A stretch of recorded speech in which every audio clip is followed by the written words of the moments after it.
Well, hey group leader, thanks so much for watching this video. I promise to not waste your time. We're continuing our theme of apprenticing, and I hope to have some best practices for you that are going to really help you establish that culture into your group if it's not there already. Some of you who do not have this culture yet are going to find this video hopefully very helpful, and there are some of you who already have this culture in your group, and so these best practices I'm going to share with you serve as reminders or refreshers, if you will. And so for starters, the skeletal features of our job description that we have for you, if you'll recall, are centered around 4 words: pray, reach, care, and empower. So we have prayer, reaching out, caring for one another, and empowering others. And those come straight from some empirical research that was done not too long ago, and it's called Small Groups, Big Impact. It's in a little book like this, and it's written by a guy named Dr. Jim Egley and a guy named Dwight Marable who helped him write it. Anyways, Jim did his dissertation on this, and he was really looking at what is it that leaders do that cause their groups to thrive, cause them to grow exponentially. And he came up with there are 4 things that when they do these things, groups grow. When they pray, when they reach, when they care, and when they empower. And so we're not going to talk about all those in this short video. We're going to talk about empowering, though, because that's where apprenticing is. And so the first thing I want to bring to you that's best practice is talk to members of your group about their leadership potential. Now, there are some people in your group who may have a lot of leadership potential, but that you don't know it because you've not talked to them about it, right? And they may not even think to bring it up. They may not feel comfortable bringing it up. But you actually initiating that conversation with them could be something that can spark their interest in saying, you know what, I think I do have some potential. On the other hand, you could say, you know what, I see potential in you. What are your thoughts on that? And you could get some good dialogue going that way as well.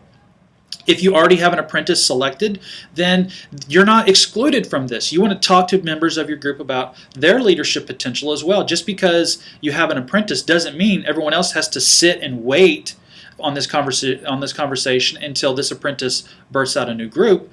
No, you can do this ongoing. So talk to members of your group about their leadership potential. The second thing is when we offer small group training. When the church offers small group training, the Forge events, which we have another one the last Sunday of April, we have another one the last Sunday of April. When we offer those events, seriously consider who you should invite to those events.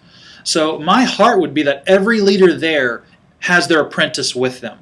And so we're able to sit around tables and we're able to talk with leaders and apprentices alike. Apprentices can get a taste of what it's like to be a leader and how you are encouraged by other leaders.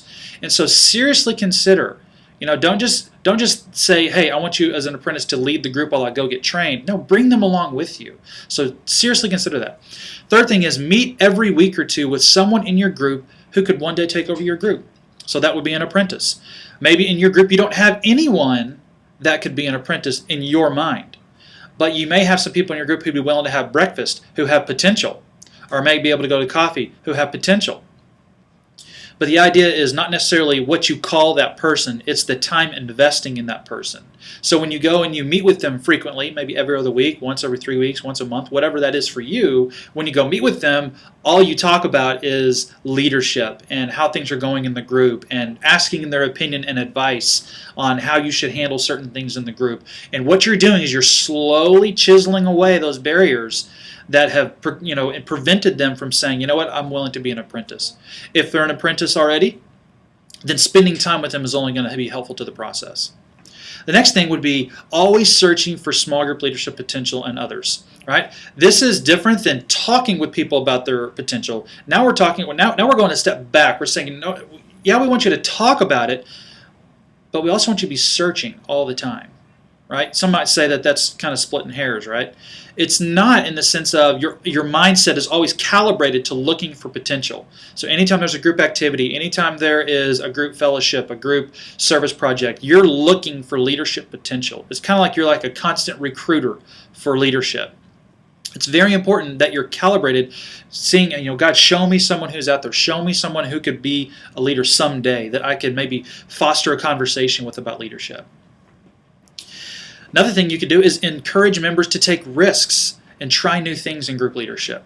That could be as simple as, hey, would you mind scheduling who brings the food next week? Hey, would you mind making a call to that organization so we can go do a service project there? Hey, would you mind going to this training with me Would you mind going to this training with me so that I don't miss anything? Because the church says it's pretty important.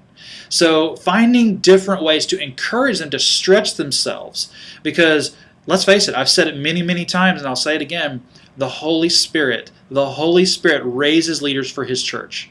The Holy Spirit raises leaders for His church, and He will raise leaders for new groups. So you never know how He can work in those situations. If you can get them to be responsible for sending out the weekly email for prayer requests, you never know what God can birth in their heart. It could be a desire to lead. We don't know that. That's the Spirit's purview. And then to kind of wrap things up, I wanted to kind of bring this all together in that there's 5 tips I just gave you, 5 best practices.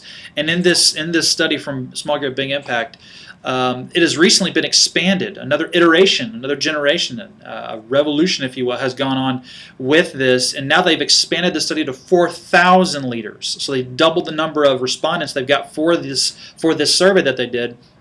And of 4,000 group leaders, I've just got to read it here, out of 4,000 group leaders who participated in this study right here, 62% of the leaders who practiced all 5 tips that I just provided you, 62% multiplied their group.